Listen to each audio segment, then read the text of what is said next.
يستأسي. نرجو للجميع مشاهدة ممتعة في هذه المباراة. الدفاع كوندي، ألونسو، بالدي، أرامس. ريال مدريد يزور الكامب نو ويعلمون خلف كل صغيرة وكبيرة. وبدفاع ميليتاو، ألابا، كامافينجا ظهير أيسر. وسادتي نرجو أن كأس السوبر على حساب ريال مدريد. ريال يبدأ المباراة في هذه الأمسية الكروية. هذا اللقاء الكرة طويلة لكنها بعيدة عن الكل. وغبي خطيرة. الدفاع كامافينجا في توقيت تألق دائما بالنسبة ليفاندوفسكي. تمويه وتسديدة لكنها صادمت في ميليتاو في الكوبا ديل ري. ليفاندوفسكي تسديدة شلون وغبي ولمسة وتسديدة وكرة. يا إلهي فرصة كانت في منتهى الروعة من سيرجي ألابا. مرة رودريجو عرضية خطيرة وكرة.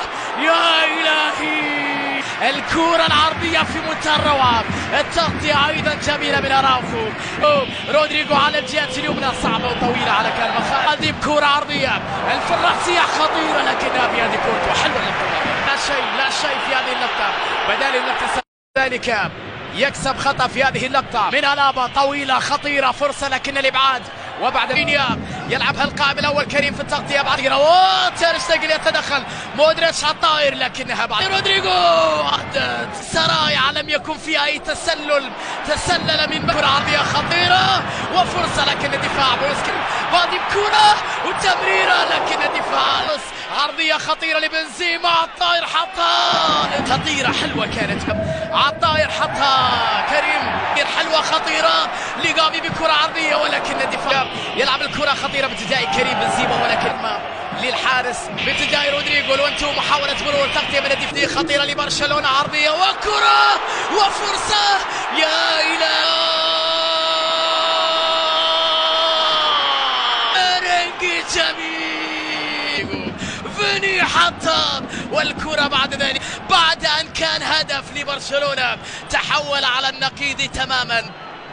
مساحات كبيرة وشوارع فارغة وتركوا الموقع هنا في ملعب كامب نو. فيني بكرة دفاع يتدخل في لقطة خطيرة لكريم والتسديدة والثاني. روعة مرور الجميل صنعوا ربيع ريال مدريد. عادوا لوعب اللمسة الكريم وبنزيما هدف يقلب الموازين. ريال في الكامب نو يسجل ثنائية. برشلونة ظروف المباراة تجعلك تشتكي من غيابات عديدة. تالوكا على اليمين تحضير البين تصل كرة بعد ذلك رابينيا بكرة لكنها كامافينجا بدالك انه بدل رابينيا داخل منطقة الجزاء وتسديدة ومساحة كانت في المتناول ومرمى كان مكشوف وضيع. أراوخو ضيع الكرة كان في اللقطة الماضية لكن في الأخير ضاعت الكرة منه. ضاعت اللقطة منه. بيظهر عند أراوخو المدافع الشامل يمكن أن يؤدي أدوار دفاعية. هذه لقطة أخرى صورة كانت واضحة قريبة من الحكم إن ركلة جزائية.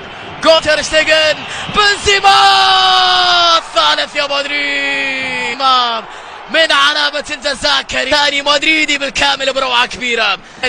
مدريد يركب نصف النهائي ثالثا في مرمى برشلونة في كامب نو. منغز يصوم في رمضان. كريم يصوم ويفطر على مرمى الخصوم. يا إلهي هذا بيني يحاول بيني أمام التغطية من جانب أراوخو. كسب داخل منطقة الجزاء وكرة عرضية خطيرة بالراس ولكن الدفاع إذا التغطية بمنتهى الروعة من دفاع في المساحة بعيدة وصعبة على فالفيردي. عويل الكرة خطيرة إلى كريم وكرة خطيرة ولا ترك. كريم استقبال كرة وتسديدها وبعد بهذا المستوى الكبير على المستوى الكرات العرضية بالفعل خطيرة باتجاه ليفاندوفسكي لكنها مرت هاتريك في الكامب نو ليسجل الهاتريك في مباراة الليلة. العرض المثير والمستوى الكبير. بنزيما يسجل الرباعية لمصلحة برشلونة لتكون ليلة ملكية في